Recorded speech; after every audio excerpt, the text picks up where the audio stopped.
நம்ம தலையெழுத்தையே மாத்துற சக்தி ஒரு துவாவுக்கு இருக்க முடியுமா? நம்ம வாழ்க்கையில் இருக்கிற பொருளாதாரம், ஆரோக்கியம், உறவுகள்னு எல்லா பிரச்சனைகளையும் ஒரே நேரத்துல சரி செய்யக்கூடிய ஒரு அதிசய துவா இருக்குன்னு சொன்னா நம்புவீங்களா? நம்மில் பலரும் வாழ்க்கையை ஒரு பெரிய போராட்டமா நினைக்கிறோம். கடன் பிரச்சனை கழுத்தை நெரிக்குது. திடீர்னு வர்ற நோய்கள் நம்ம உழைப்பையும் சேமிப்பையும் காலி பண்ணிடுது. குடும்பத்துல நிம்மதி இல்ல, மனசுல அமைதி இல்ல. எவ்வளவுதான் முயற்சி செஞ்சாலும் யாரோ நம்மள பின்னாடி இருந்து இழுக்கிற மாதிரியே ஒரு உணர்வு. கடைசியில இதுதான் என் விதி, என் தலையெழுத்து இவ்வளவுதான் என்று சோர்வாகி மூலையில் உட்கார்ந்து விடுகிறோம். ஆனால் அந்த சோர்வை உடைக்கிற ஒரு ரகசியத்தை, ஒரு பொக்கிஷத்தை அல்லாஹ் தன் திருமறையான குரானிலேயே நமக்கு தந்திருக்கிறான். ஆமாம், அது ஒரு அதிசய துவா. உங்க வாழ்க்கையோட எல்லா கஷ்டங்களையும் சரி பண்ணி, இம்மையிலும் சரி மறுமையிலும் சரி உங்களுக்கு வெற்றியை தேடித் தரும் ஒரு சக்தி வாய்ந்த பிரார்த்தனை. இந்த வீடியோவில அந்த அற்புத துவா என்ன, அது எப்படி உங்க விதியை முழுசா மாத்தும்ங்கிறத பத்தி தான் பார்க்கப் போறோம். வீட்டு வாடகையை எப்படி கட்டுறதுன்னு ஒவ்வொரு நாளும் கவலைதான். ஹலாலா சம்பாதிச்சாலும் அதுல பறக்கத்தில்லாம வந்த காசு வந்த வழியே போறத பார்த்து வேதனைப்படுறோம். அடுத்தது ஆரோக்கியம்.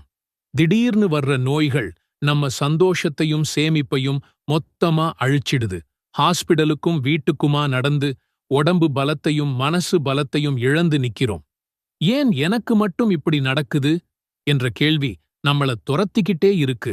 இந்த பாரத்தை உணர்ந்தவங்களுக்கு தெரியும் ஒரு தீர்வு எவ்வளவு அவசியம்னு. அந்த தீர்வு நம்மள படைச்ச இறைவன்கிட்ட இருந்தே வரும்போது அது எவ்வளவு சக்தி வாய்ந்ததா இருக்கும். இங்குதான் நம் உயிருக்கும் மேலான முஹம்மது நபி ஸல்லல்லாஹு அலைஹி வஸல்லம் அவங்களோட வழிகாட்டுதல் நமக்கு வெளிச்சம் காட்டுது. அவங்க தன்னோட வாழ்க்கையில மிக அதிகமாக ஒரே துவாவை ஒதுக்கிட்டே இருந்தாங்க. அது வெறும் வார்த்தைகள் இல்லை, அது ஒரு முழுமையான வாழ்க்கை முறை. இந்த உலகத்துக்கும் மறுமைக்குமான அத்தனை நன்மைகளையும் உள்ளடக்கிய முழுமையான துவா. அந்த பொக்கிஷமான வாழ்க்கையை மாற்றும் அதிசய துவா திருக்குரானின் 2வது அத்தியாயமான சூரத்துல் பகராவின் 201வது வசனத்தில் இருக்கு. இதோ அந்த துவா. ரப்பனா ஆத்தினா ஃபித் துன்யா ஹஸனதன் வஃபில் ஆখিরাতি ஹஸனதன் வகினா அஸாபன் நார். எங்கள் இறைவனே, எங்களுக்கு இவ்வுலகில் நன்மைகளைத் தருவாயாக, மறுமையிலும் நன்மைகளைத் தருவாயாக, இன்னும் எங்களை நரக நெருப்பின் வேதனையிலிருந்தும் காத்தருள்வாயாக. இது ஒரு முழுமையான பிரார்த்தனை. நீங்க பணக்கஷ்டத்தில் இருந்தா இந்த துவாவில் இருக்கிற துன்யா ஹசனா உங்களுக்கு பறக்கத்தான செல்வத்தையும் கொடுக்கும். நீங்க நோயில் இருந்தா அது பூரண ஆரோக்கியத்தையும் கொடுக்கும். உங்க குடும்பத்துல பிரச்சனையா, அது மன அமைதியையும் நல்ல உறவுகளையும் கொடுக்கும். நீங்க எதை மனதில் நினைத்து கேட்டாலும் அந்த நோக்கத்தை அல்லாஹ் அறிவான், அதற்கேற்ப நன்மையை வழங்குவான். இதை உங்க அன்றாட வாழ்க்கையின் ஒரு பகுதியா மாத்திக்கோங்க. ஒவ்வொரு தொழுகைக்குப் பிறகும் கையேந்தும் ஒவ்வொரு முறையும் உங்க நாவில் இந்த துவா இருக்கட்டும். நீங்க நடக்கும்போதும் உட்காரும்போதும் உங்க மனசு இந்த துவாவை சொல்லட்டும். இன்ஷா அல்லாஹ், இந்த சக்தி வாய்ந்த துவாவின் மூலம் உங்கள் வாழ்க்கையில் ஏற்படும் நல்ல மாற்றங்களை நீங்களே பார்ப்பீங்க. உங்கள் பொருளாதாரத்தில் பறக்கத்துண்டாகும், உங்கள் ஆரோக்கியம் சிறப்பாகும், உங்கள் உறவுகளில் அமைதி வரும். எல்லாவற்றுக்கும் மேலாக உங்கள் மனசுல ஒரு நிம்மதியும் அல்லாஹ்வின் மீது அசைக்க முடியாத நம்பிக்கையும் பிறக்கும். அல்லாஹ் நம் அனைவரின் துவாக்களையும் ஏற்று இம்மையிலும் மறுமையிலும் நமக்கு ஹசனா எனும் நன்மைகளை தந்தருள்வானாக. ஆமீன். நீங்க எவ்வளவு கஷ்டப்பட்டு முயற்சி செஞ்சும் பணக்கஷ்டம் தீரலையா? கடன் மேல கடன் வாங்கி மன நிம்மதி இல்லாம தவிக்கிறீங்களா? நம்ம தேவைக்கு அடுத்தவங்க முன்னாடி போய் கையேந்த வேண்டிய நிலைமை வந்துருச்சேன்னு வேதனைப்படுறீங்களா? கவலைப்படாதீங்க. அல்லாஹ்வின் கருணை ரொம்ப பெரியது. அந்த கருணையோட ஒரு வடிவம்தான் நம்ம நபி ஸல்லல்லாஹு அலைஹி வஸல்லம் அவங்க நமக்கு சொல்லிக் கொடுத்த துவாக்கள். மலை மாதிரி கடன் இருந்தாலும் சரி, தீராத வறுமை இருந்தாலும் சரி, அத்தனையும் நீக்கி அல்லாஹ்வின் பரக்கத்தையும் வளத்தையும் கொண்டு வர்ற ஒரு சக்தி வாய்ந்த துவாவைத்தான் இன்னைக்கு நாம பார்க்கப் போறோம். இது வெறும் வார்த்தைங்க இல்ல, இது நபி ஸல்லல்லாஹு அலைஹி வஸல்லம் அவங்க காட்டுன வழி.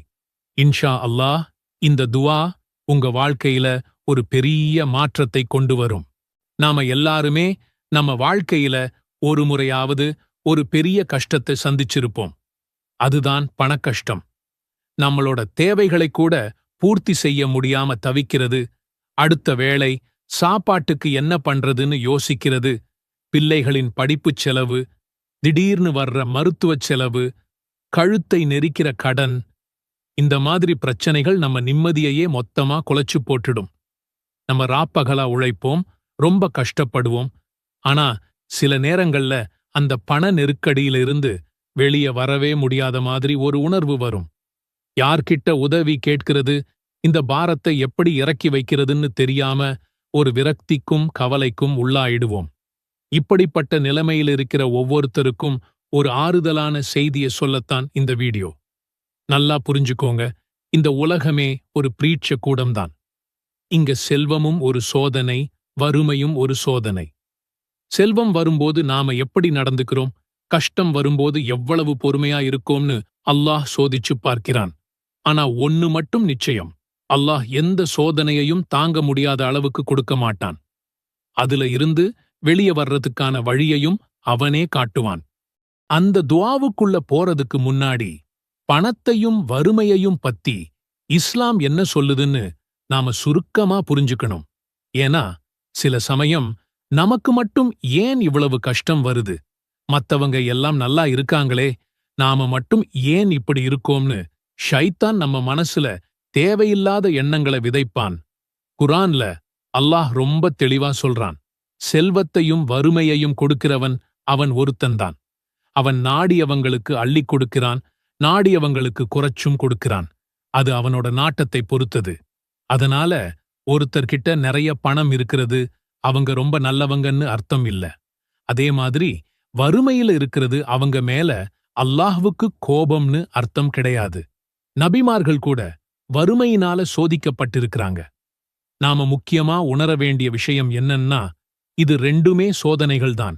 பணம் வரும்போது நன்றி சொல்லி தர்மம் செஞ்சு தப்பான வழியில செலவு பண்ணாம இருக்கோமான்னு பார்க்கிறது ஒரு சோதனை. வறுமையோட கொடுமையிலிருந்தும் இறை நிராகரிப்பிலிருந்தும் அல்லாஹ் கிட்ட பாதுகாப்பு தேடி இருக்கிறாங்க. ஏன்னா கடுமையான வறுமை சில நேரம் மனுஷனை தப்பான பாதைக்கு கொண்டு போயிடும். அதனால வறுமையிலிருந்து பாதுகாப்பு தேடுறதும் நமக்கு போதுமான செல்வத்தை கேட்கிறதும் தப்பே இல்லை. இந்த புரிதலோட நாம துஆ செஞ்சா அதோட முழு பலனும் நமக்கு கிடைக்கும். இப்போ நாம் அந்த முக்கியமான பகுதிக்கு வந்திருக்கோம். பணக்கஷ்டம், கடன், வறுமை எல்லாத்துல இருந்தும் விடுதலை கொடுத்து நிம்மதியான ஒரு வாழ்க்கையை வாழ நபி ஸல்லல்லாஹு அலைஹி வஸல்லம் அவங்க கத்துக் கொடுத்த அந்த அற்புத துஆ. இந்த துஆ ரொம்ப ஆதாரபூர்வமான ஹதீஸ் புத்தகமான ஸஹீஹ் முஸ்லிம்ல 2721வது ஹதீஸா பதிவு செய்யப்பட்டிருக்கு. அல்லாஹும்ம இன்னி அஸ்அலுகல் ஹுதா வத்துகா வல் அஃபாஃப வல் கினா. யா அல்லாஹ், நான் உன்னிடம் நேர்வழி, இறையச்சம், கண்ணியம் மற்றும் தன்னிறைவு செல்வம் ஆகியவற்றைக் கேட்கிறேன். இந்த துஆவுல 4 விஷயங்கள் கேட்கப்படுது. அதுவும் சும்மா ஏனோதானோன்னு இல்ல, ஒரு அழகான வரிசையில கேட்கப்படுது.